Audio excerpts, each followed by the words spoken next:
On enregistre, ouais. C'est tout bon. Ok. Voilà. Alors ce soir, on va parler, frères et sœurs, de l'amour de Dieu pour nous et qui est manifesté, comme on l'a chanté tout à l'heure, hein, l'amour de Dieu pour nous, qui est manifesté finalement dans l'Église. Dans l'Église. Alors, c'est très important de faire la connexion entre Christ et l'Église. Parce qu'aujourd'hui, force est de constater, même dans le monde chrétien parfois, il faut le dire, qu'on met Christ d'un côté et l'Église de l'autre. Mais ce n'est pas comme ça que ça marche. Christ et l'Église ne font qu'un. On ne peut pas les dissocier. Ils ne forment qu'un, comme on va le voir. Donc, la question qu'on peut se poser et que je me suis posée, je dirais, ou plutôt que le Seigneur m'a posée pendant que je priais, cette question-là, mais Mirko, que faut-il pour que les gens viennent à l'Église au final? C'est une question que le Seigneur m'a posée à moi-même. Que faut-il pour que les gens viennent à l'Église? Et puis, j'ai réfléchi. J'ai réfléchi et j'ai passé dans ma tête pas mal de choses. Et c'est dans la présence de Dieu et en répondant à cette question que finalement, le Seigneur m'a donné cette étude de ce soir. Mais je crois que le Seigneur nous la pose à chacun. Que faut-il pour que les gens viennent à l'Église?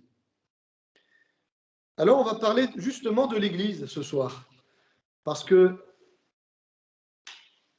l'Église et Christ, je le répète, ne forment qu'un. Et donc, venir à l'Église, c'est venir à Christ. Venir à Christ, c'est venir à l'Église. Les deux sont indissociables. Les deux sont indissociables. 1 Corinthiens 12, 27, 28. 1 Corinthiens 12, 27, 28. Vous êtes, donc il s'adresse aux Corinthiens, bien sûr, aux membres de l'Église de Corinthe, vous êtes le corps de Christ, le corps de Christ. Et vous êtes ses membres, les membres de Christ, chacun pour sa part. Et Dieu a établi dans l'Église, etc., etc. Ces deux versets, bien sûr, sont liés. Le corps de Christ, c'est vous et moi. Les membres de Christ, c'est vous et moi. Et l'Église, c'est le corps et les membres de Christ. Vous voyez que c'est lié.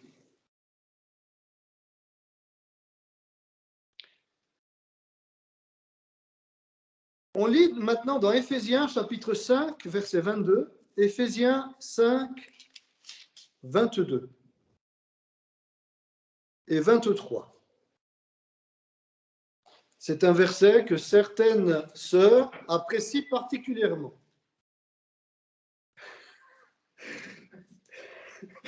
Éphésiens chapitre 5, versets 22 et 23. Femmes, que chacune soit soumise à son mari comme au Seigneur. Car le mari est le chef de la femme, comme Christ est le chef de l'Église qui est son corps. L'Église qui est son corps et dont il est le sauveur. Enfin, dernier texte. Ici donc encore un rappel que l'Église est le corps de Christ, mais en même temps une métaphore, une image du couple, et on va parler de cela, entre la femme et le mari, l'épouse et Christ. Enfin, troisième, dernier verset, enfin pour ce soir, enfin pour maintenant, parce qu'à la fin, il y en aura encore 2 ou 3. Éphésiens 5, 31 et 32. Éphésiens chapitre 5, versets 31 et 32. Versets 31 et 32, Éphésiens chapitre 5. C'est pourquoi l'homme quittera son père et sa mère, s'attachera à sa femme, et les deux deviendront deux entités différentes. Ah non, hein? Et les deux deviendront une seule chair. Et regardez juste derrière, ce mystère est grand. C'est-à-dire le fait que les deux deviennent une seule chair. Paul va jusqu'à dire que c'est un mystère. Ce mystère est grand. Je dis cela, et donc il précise sa pensée. Je dis cela par rapport à Christ et à l'Église. C'est-à-dire que Christ et l'Église ne font qu'un. Amen. Et il dit, c'est un mystère. Ben oui, parce que Christ, nous ne le voyons pas physiquement, mais l'Église, nous la voyons physiquement. Physiquement, hein, je dis. Nous voyons l'Église physiquement, mais Christ, physiquement, nous ne le voyons pas. Et pourtant, il est là. Et c'est pourquoi c'est un mystère. Comment pouvons-nous être unis à quelqu'un que nous ne voyons pas? Un mari invisible marié à une femme visible, moi, je ne connais pas. Il y avait à l'époque l'homme invisible, mais bon, voilà. Un mari, il est fait de chair et d'os. D'ailleurs, c'est un texte qui nous rappelle Genèse 2, 24, Genèse 2, 24, en relation avec Adam et Ève. Dieu avait dit à ce couple, Adam et Ève, le premier couple, eh bien, l'homme quittera son père et sa mère, il s'attachera à sa femme, et les deux deviendront une seule chair. Donc, c'est valable au niveau physique entre un homme et une femme, c'est valable au niveau spirituel entre l'Église et Christ. Et nous allons nous attarder eh bien, sur les deux en même temps. Voilà. On va faire une étude très simple, hein. Je ne vais pas aller dans le grec, etc. Une étude très très simple, parce que c'est un petit peu le substrat de ma conversation avec le Seigneur. Que faut-il, Mirko, pour que les gens viennent à l'église? Moi, j'aime bien quand le Seigneur me pose des questions, parce que quand il nous pose une question, c'est qu'il attend de nous pas forcément une réponse. Il faut faire attention à ça. Parce que vous pensez bien que le Seigneur a les réponses à toutes les questions. Donc, avant de répondre, moi, c'est mon habitude, hein, vous faites comme vous voulez, mais je vous donne un conseil. Quand Dieu vous pose une question, calmos pour la réponse. Doucement. Parce que s'il pose une question, ça sous-entend une réflexion de notre part. Pourtant, quelle question simple. Que faut-il pour que les gens viennent à l'église? Mais que c'est simple comme question. Mais attends, mais moi je sais, Seigneur. Non, non, on sait jamais. Il faut toujours rester petit. Seigneur, ta question, elle me parle. Alors je vais réfléchir, Seigneur. Je vais prendre du temps, je vais prier.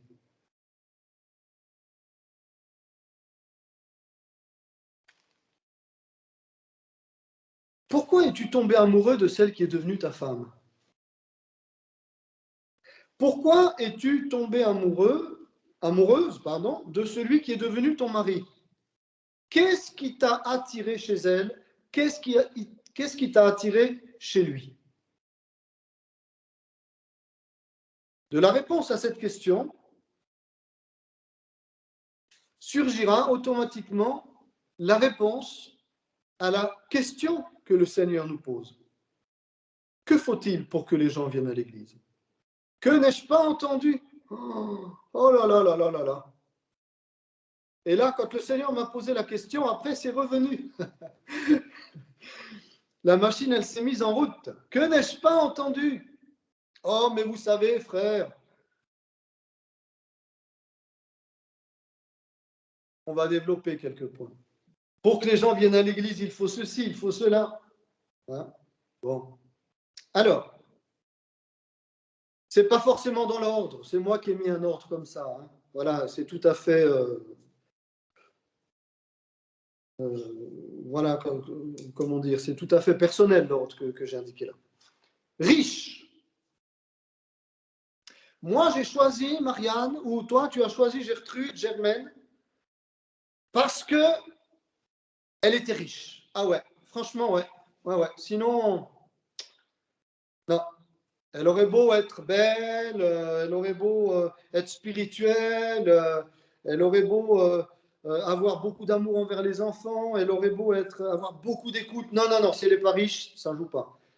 Je plaisante à peine, parce qu'il faut savoir, il faut voir ce qu'on entend. Spirituellement parlant, c'est la même chose. Tu viens à l'église, alors peut-être on a amené quelqu'un et puis on regarde, la personne elle regarde comment le pasteur il est habillé. Bon alors ce soir il serait déçu. Hein. Parce qu'une barbichette en forme une écharpe en forme de barbichette serait déçu.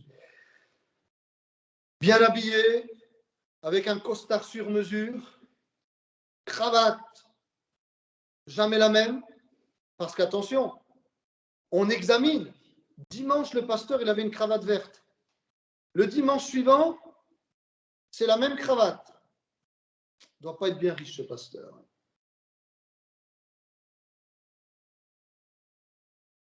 Qu'est-ce qu'on a comme matériel à l'église?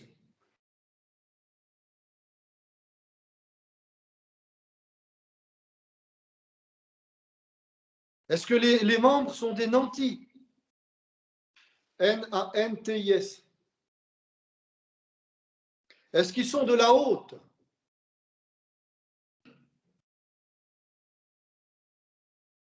Alors on choisit.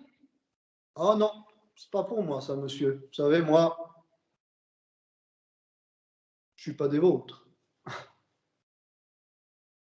Il y en a qui méprisent l'Église parce que, faut le dire, les églises évangéliques, parce qu'on parle de celles qui prêchent l'Évangile, voilà, protestantes, etc. Dieu connaît les cœurs, hein, c'est pas à moi de juger. Mais je dis simplement les églises qui prêchent la parole, voilà, les églises évangéliques, églises de Pentecôte, donc voilà, par excellence, on va dire, d'autant plus, elles sont simples, hein, franchement. Moi, je ne connais pas, jamais connu de pasteur chez nous qui roulait sur l'or. On avait le SMIC en France, voilà, toujours. Petite voiture, c'était une Saxo, ben voilà, quoi. Ça a l'air normal, voilà, et tant mieux, c'est comme ça qu'il faut être. Il faut s'attacher au Seigneur. S'habiller normalement. Alors, quand on peut avoir de beaux habits, c'est bien. Mais l'habit ne fait pas le moine. Enfin, j'ai envie de dire, l'habit ne fait pas le pasteur. Peu importe. Moi, j'ai porté les habits de frères, etc., qui m'ont donné des belles choses, gloire à Dieu. Puis d'autres fois, le Seigneur a permis que je puisse m'acheter, mais ça n'a absolument aucune espèce d'importance. Non, on n'attire pas les gens. Il ne faut pas penser que les gens vont venir parce que nous sommes des nantis, nous sommes super bien habillés, voilà, nous en imposons parce que notre Église, elle est riche. Non, bah dans les églises évangéliques, c'est pas comme ça. Hein. Voilà. Il n'y a pas de richesse. Je parle de richesse, hein. Je ne parle pas que Dieu pourvoit aux besoins. Je parle de richesse. On ne voit pas dans l'église primitive, ni dans les églises qui ont été fondées, des églises de riches. Voyez? Non. Il y avait des riches et il y avait des moins riches. Il y avait des gens pauvres et il y avait des gens qui étaient un petit peu mieux lotis au niveau financier. Il y avait de tout dans l'église.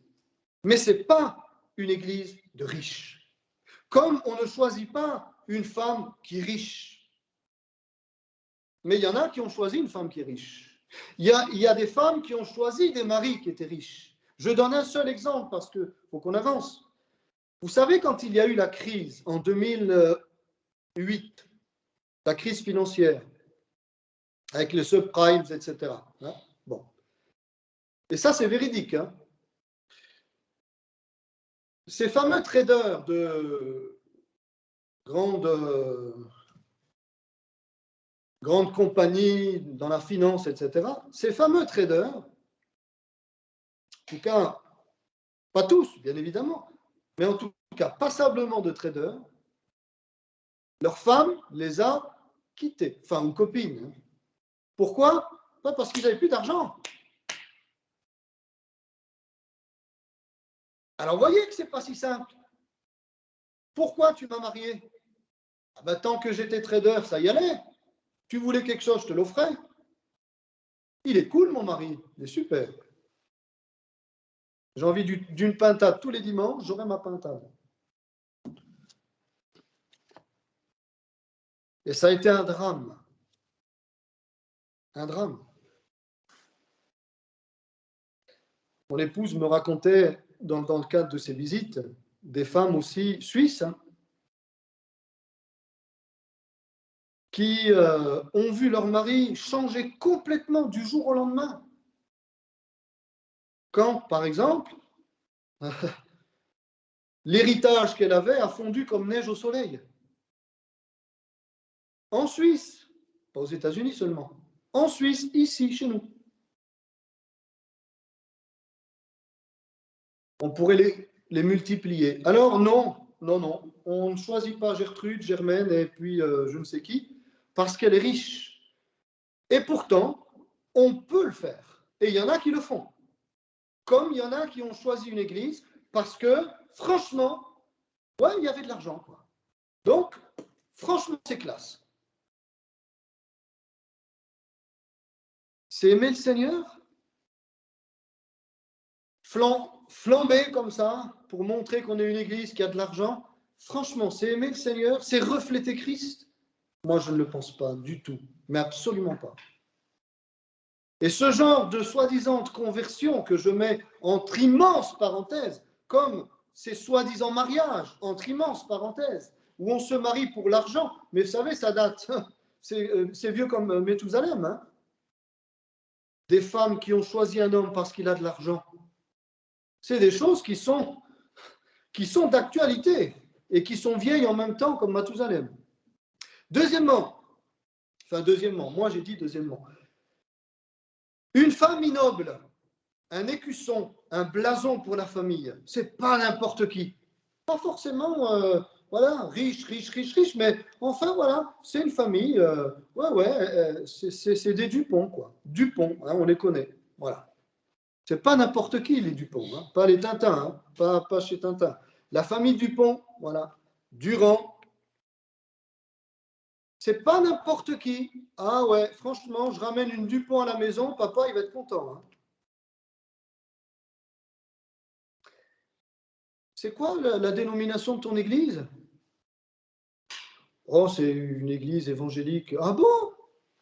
Mais moi, je croyais que c'était une église protestante reconnue par l'État. Tu sais, ces grandes églises, ces grandes cathédrales, c'est pas là que tu m'emmènes? Ah non, nous, on était, tu sais, dans le garage au début. Ouais. Ah oui, on a démarré dans le garage et puis après, il y avait tellement de monde que ben, on a loué un local à la commune. Un local à la commune. Mais c'est pas une église, ça. Si, c'est l'église du Seigneur. Et puis après, le Seigneur nous a fait la grâce de pouvoir acheter un local. Mais c'est quoi cette église?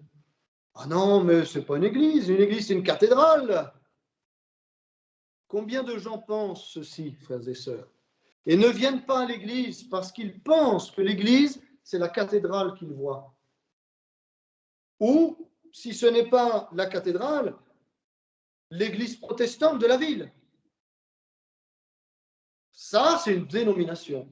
Ça, c'est une église chrétienne. Je serais fier d'aller dans une église comme ça. Alors Dieu connaît les cœurs et il y a partout des enfants de Dieu. Mais là n'est pas mon propos. Que faut-il pour que les gens viennent à l'église? Une grande dénomination? Il faut que franchement le nom de notre dénomination porte.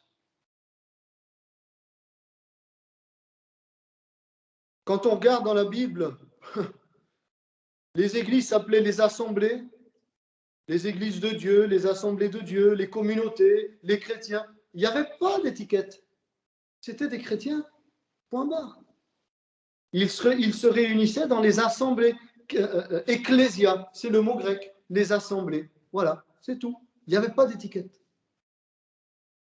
Et donc, comme on ne choisit pas sa fiancée par rapport au blason ou à l'écusson de la famille, non, les gens, eh bien, qui cherchent vraiment le Seigneur ne regarderont pas non plus à, eh bien, au blason, entre guillemets, de notre Église. Troisièmement, moi, j'ai choisi comment on va l'appeler? Jeanne. Voilà. Hein? Jean a choisi Jeanne parce que c'était la vedette du lycée, la coqueluche des années 90. Tout le monde la connaissait. Ah ouais. Alors franchement, là, c'était quand même une vedette. Hein. Donc, voilà, super.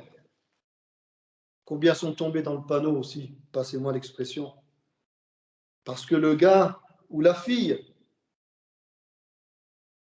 pour 1001 raisons, était la coqueluche à l'école, la vedette. Alors c'est sûr, ben les garçons, ils regardaient cette fille-là. Ou vice-versa. Les filles disaient, oh, ce gars, hein, toutes les filles voudraient l'avoir comme fiancé ou comme futur mari.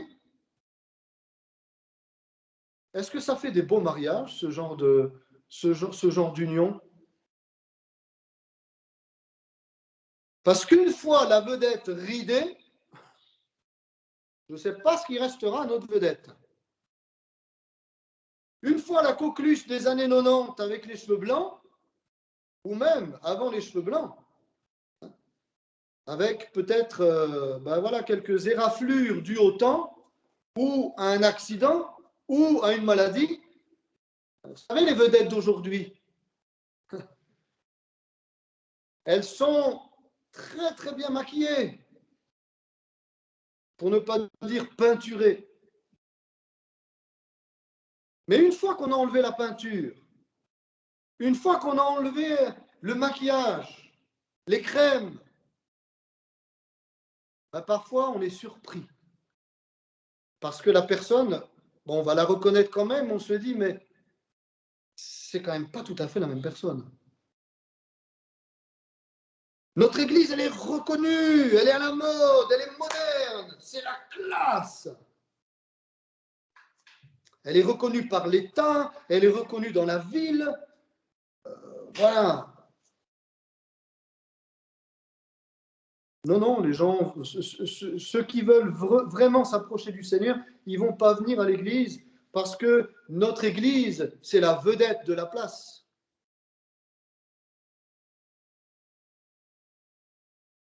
Ceux qui feront ça, soit ne resteront pas dans l'église, soit ils resteront, mais ils ne donneront jamais leur vie au Seigneur. Parce que ce qui leur importe, c'est que l'église, elle soit classe. Et le jour où l'église, elle est plus classe, le jour où il y a une inondation dans l'église, comme on en a eu d'ailleurs, nous au tout début, hein, en bas. On a eu galéré hein, ici. Mais grâce à Dieu, amen.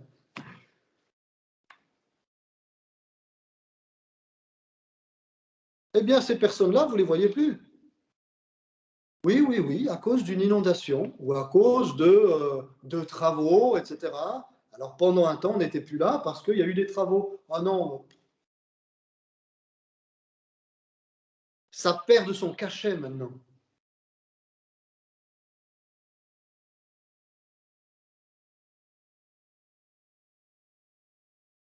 Quatrièmement, elle a plein d'amis, elle est entourée. Parce que vous savez, il y a des vedettes qui sont seules. Alors, très très classe, hein. Le gars, très très classe. Mais il est seul. Parce qu'il est tellement antipathique, tellement orgueilleux, qu'il a peut-être 2-3 potes, mais c'est tout. Mais on a d'autres, ils sont entourés, ils sont pleins d'amis, ils sont entourés de... Tout le monde les aime. Parce qu'ils parlent bien, parce qu'ils sont sympas, parce qu'ils ont le sourire, parce qu'ils font rire. Et aujourd'hui, on voudrait tellement des églises comme ça aussi. Des églises, des grandes églises, avec des membres nombreux, le prestige, la renommée. Oh, que c'est loin de la Bible. Vous savez, les membres, ici, quand on voit dans la parole de Dieu les membres qui s'ajoutent, ils ne venaient pas parce que c'était une église où il y avait plein de potes et plein d'amis. Hein. Ils venaient parce que, comme on va le voir, leur cœur était touché par le Saint-Esprit. Ils savaient qu'ils étaient perdus et ils avaient besoin d'entendre la parole de Dieu. Et donc, ils rejoignaient l'église parce qu'ils savaient qu'ils étaient perdus. Pas parce que c'était une église où il y avait beaucoup, une communauté où il y avait beaucoup de membres. Il y en a qui regardent à ça pour savoir si l'Église elle est spirituelle. Mais quelle honte! Quelle honte!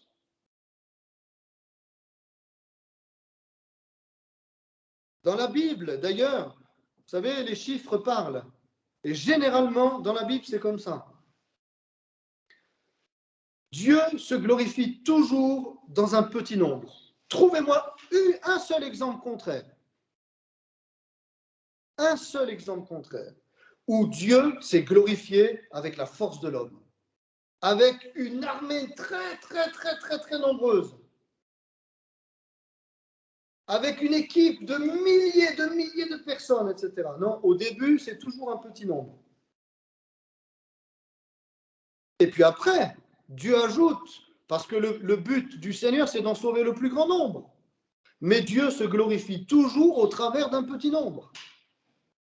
Et pourquoi alors méprise-t-on, entre guillemets, les petites églises? Parce que ça ne fait pas classe.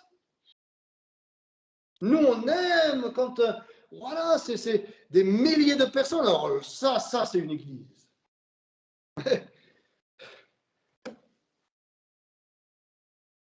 Le Seigneur, il n'a pas toujours nos critères. Parce qu'on peut se poser la question, pourquoi il y a tant de personnes qui vont à cette église-là?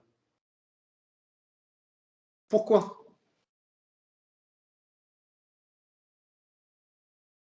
Est-ce que c'est vraiment le message de l'évangile qui est annoncé, ou est-ce qu'on essaye d'édulcorer le message? Est-ce que c'est vraiment le Saint-Esprit qui est à l'œuvre, ou est-ce qu'on essaye par la force un peu et les charismes des ministères, on essaye comme ça de gagner des personnes?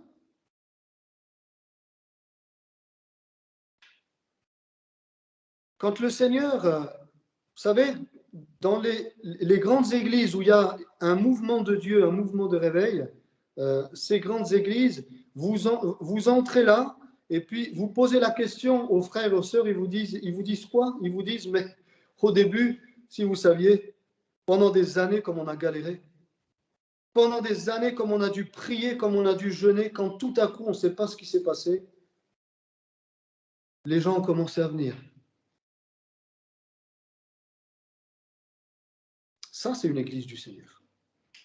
Ça, c'est une église où l'Esprit de Dieu agit. Mais pas où on met en avant les charismes des hommes de Dieu, les charismes des ministères, les charismes d'un tel ou d'un tel. Ça, pour moi, ce n'est pas de Dieu, ça. Parce que quand on voit l'homme et on ne voit plus Jésus, pour moi, ce n'est pas de Dieu. Moi, dans une église, je veux voir Christ. Je veux voir le Seigneur. Et le Seigneur, eh bien, comme dans le cadre du mariage, eh bien, même si Gertrude, elle n'est pas entourée d'amis, eh bien, ça ne fait rien. Moi, si je l'aime, je l'aime. Alléluia. Voilà. Marianne, eh bien, c'était quelqu'un de très, très simple. Et moi, je ne cherchais pas quelqu'un qui avait la cote à l'école. C'est quoi ces mentalités du monde, parfois aujourd'hui, même dans l'église? Où des jeunes filles veulent absolument avoir, voilà, celui qui, dans le groupe de jeunes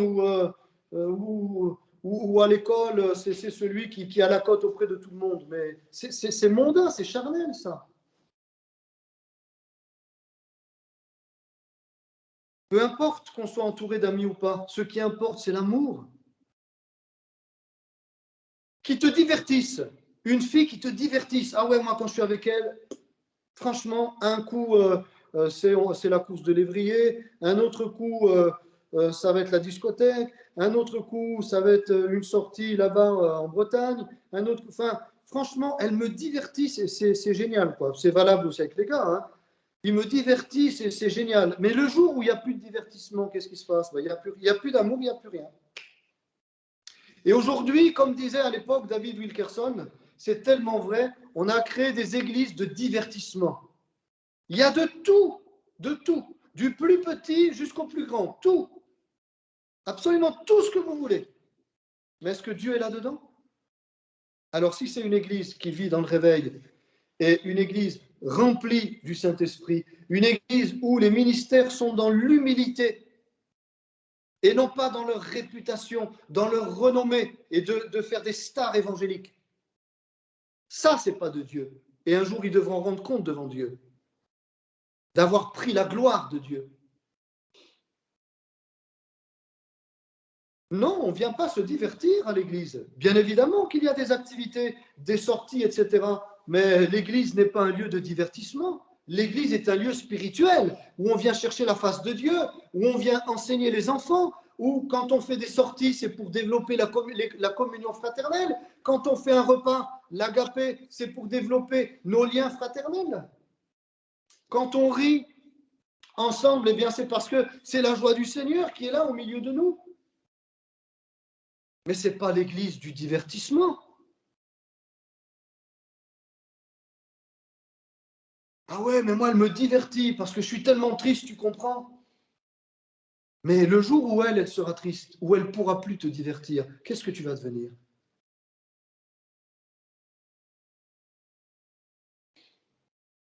L'église est là pour nous communiquer la joie du Saint-Esprit, pas pour nous divertir. Vous savez, Israël avait voulu se divertir et c'est pour ça qu'il avait fait le veau d'or.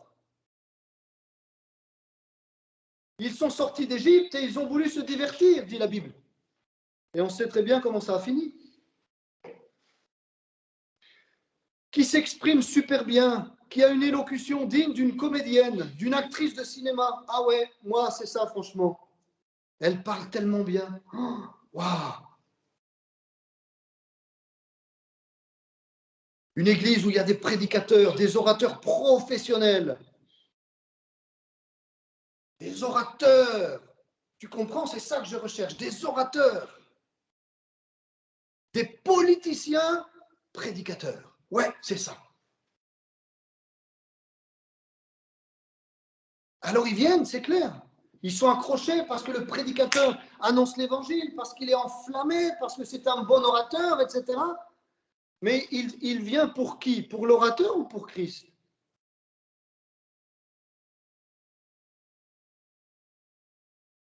Vous savez, on peut prendre des cours pour être un bon orateur. Ça s'apprend, il y a des cours. Voilà. Et c'est dans pas mal de domaines aussi professionnels. Hein.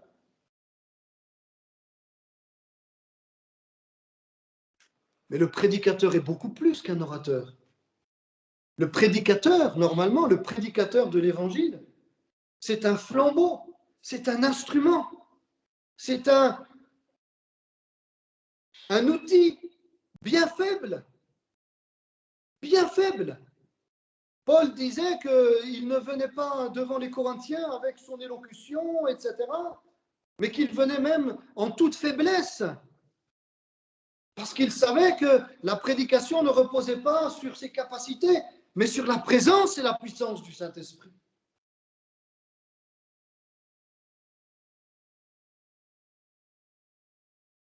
Oh, elles chantent tellement bien, elles chantent comme un ange.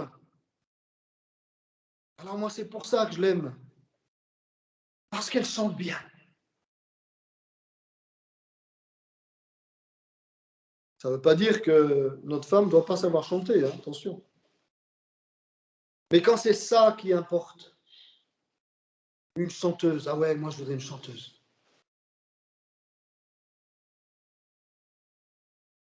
La voix, ça vieillit, la voix, ça change. Je veux une église où la louange, elle est au top. Des voix de pro, une sono professionnelle, une chorale professionnelle, des instruments professionnels. Sinon, ça vaut rien. Moi, j'étais dans une église, l'Assemblée de Dieu de Lons-le-Saunier. Oh, ça remonte bien des années en arrière. Les années 95, 97. Et puis, dans cette église, il y avait un piano. Et au piano, il y avait une sœur d'un certain âge qui jouait à l'ancienne. Alors, pour des jeunes, qui regardent une chanteuse ou un instrument pro, ça ne le faisait pas, hein, comme on dit. Non, franchement, ça ne le faisait pas. Eh bien, c'est dans cette église-là,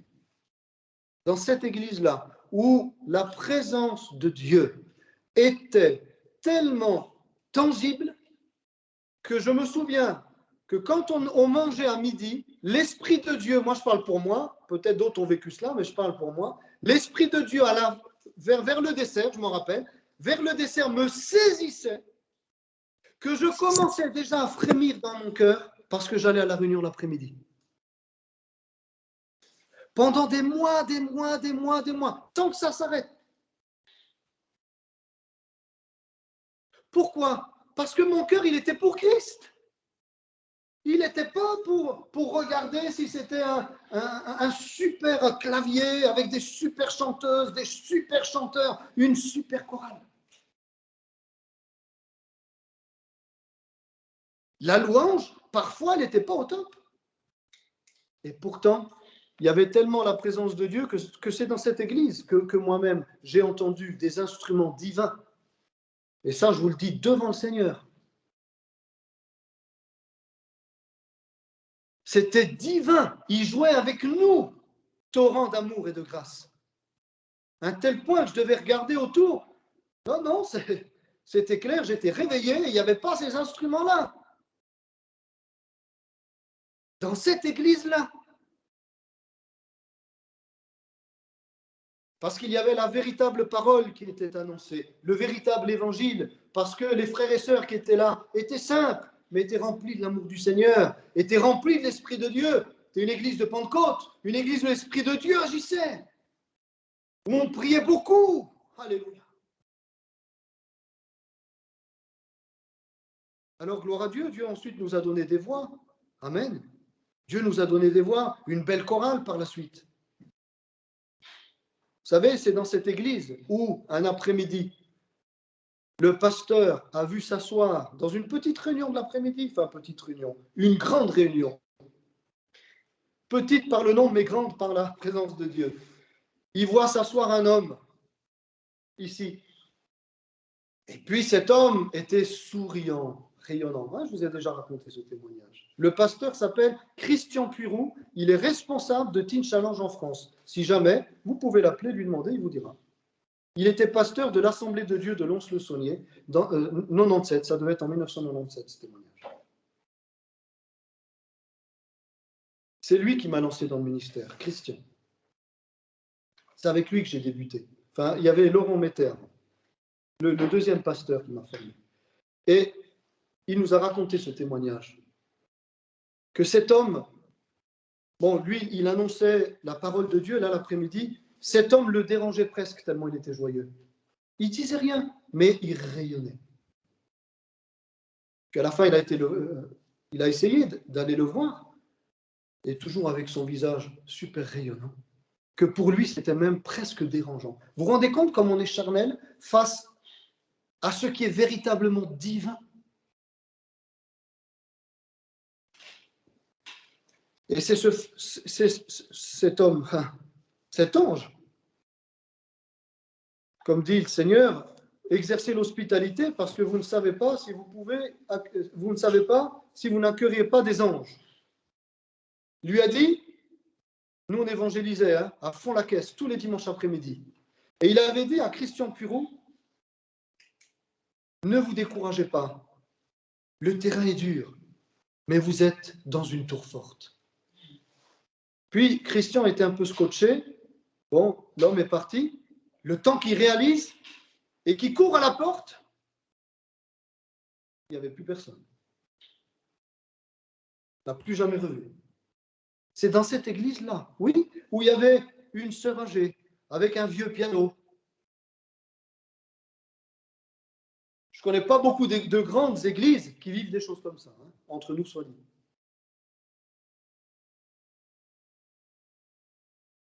J'arrive à la fin, une jeune fille qui t'écoute tout le temps. Vous savez, Michel Berger avait chanté à l'époque La groupie du pianiste.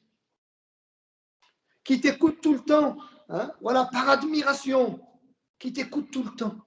Il y en a qui recherchent aussi. Les gens, ils vont venir à l'église parce qu'on va tout le temps être près de toi. On va tout le temps t'écouter. Tu vas être le centre de l'église. Eh bien non, c'est pas comme ça.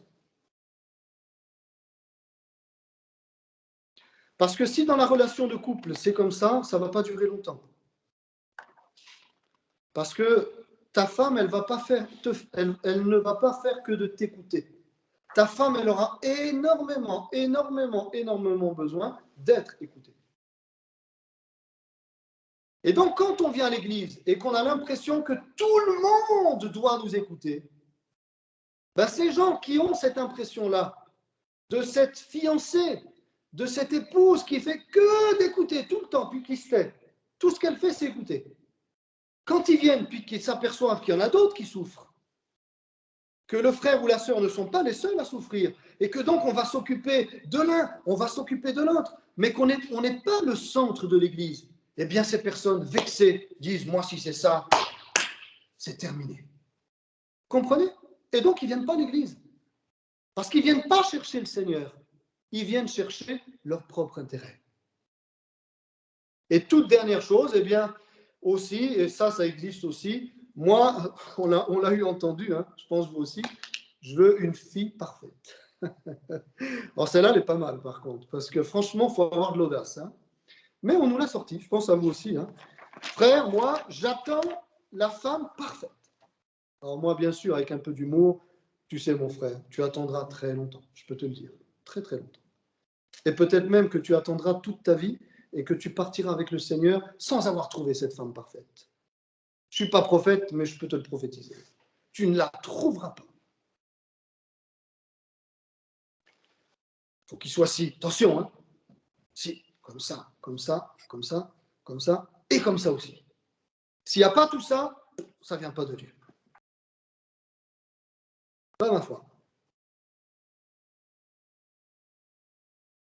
Il faut qu'il soit blanc. Ah ouais, parce que je ne pense pas que Dieu puisse me donner un Espagnol ou un Marocain. Hein. Chrétien, bien sûr. Non, non. Il faut qu'il soit un Européen. Ouais. Eh bien, l'Église aussi, c'est pareil. Il ne faut pas qu'elle ait de défauts. Donc, il y en a, ils s'attendent de venir à l'Église en se disant là, franchement, ils sont tous parfaits, ils sont tous gentils, ils sont tous...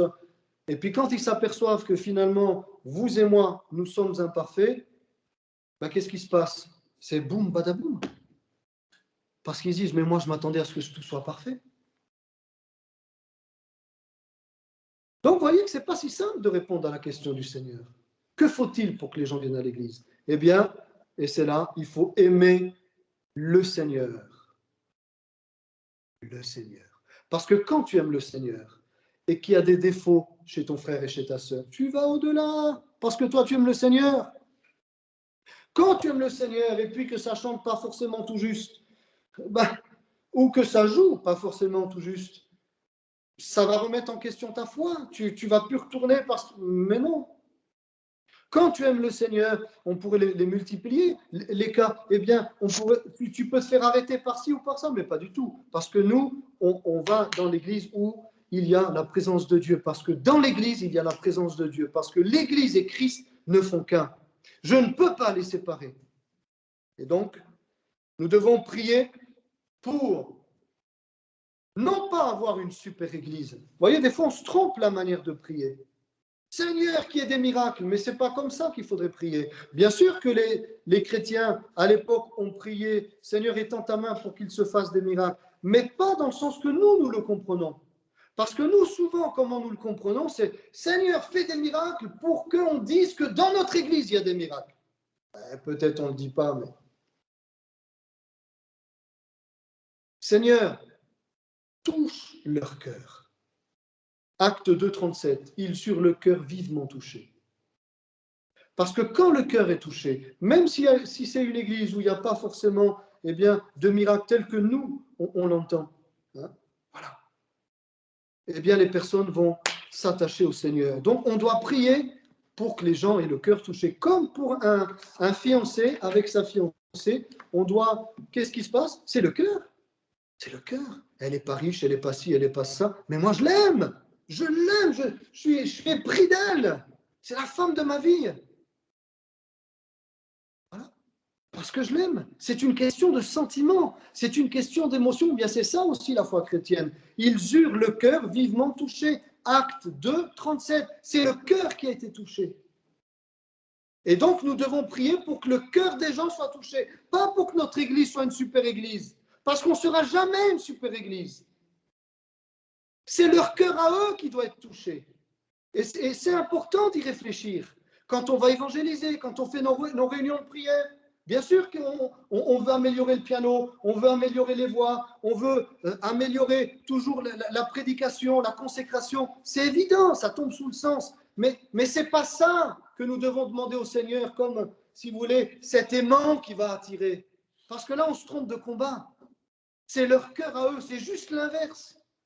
C'est le cœur des gens qui doit être touché. Parce que comme moi, j'ai été touché dans cette église où franchement, il n'y a aucun jeune, peut-être aujourd'hui, qui voudrait y aller, comme elle était à l'époque. Eh bien, de la même manière, exactement de la même manière, les gens viendront ici ou ailleurs, peu importe, parce que le cœur, il est touché. Amen.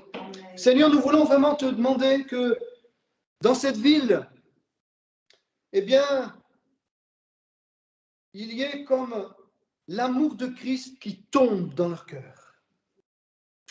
Que par la puissance de ton esprit, l'amour pour Christ saisisse les gens d'Yverdon. Alléluia. Non pas pour la louange, non pas pour la richesse de l'Église, non pas parce qu'elle montre bien, parce qu'elle est reconnue, parce qu'elle est ceci, elle est cela, parce qu'il y a de bons orateurs, mais parce qu'il y a la présence de Dieu. Alléluia.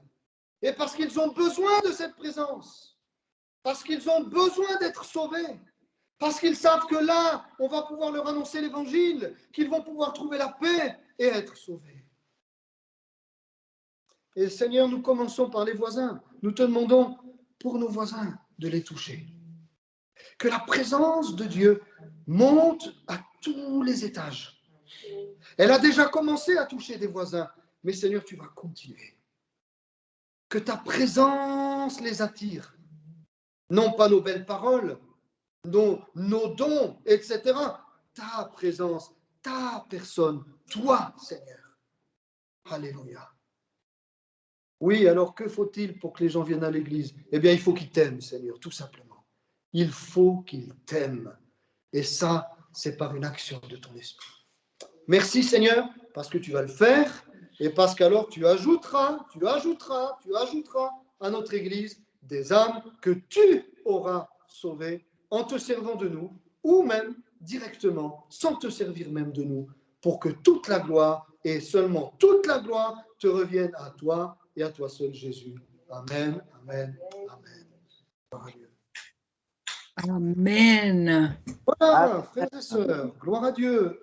Alors, je tourne maintenant, hop, ici, et puis je vous laisse partager par rapport à ce qui a été dit. À vous.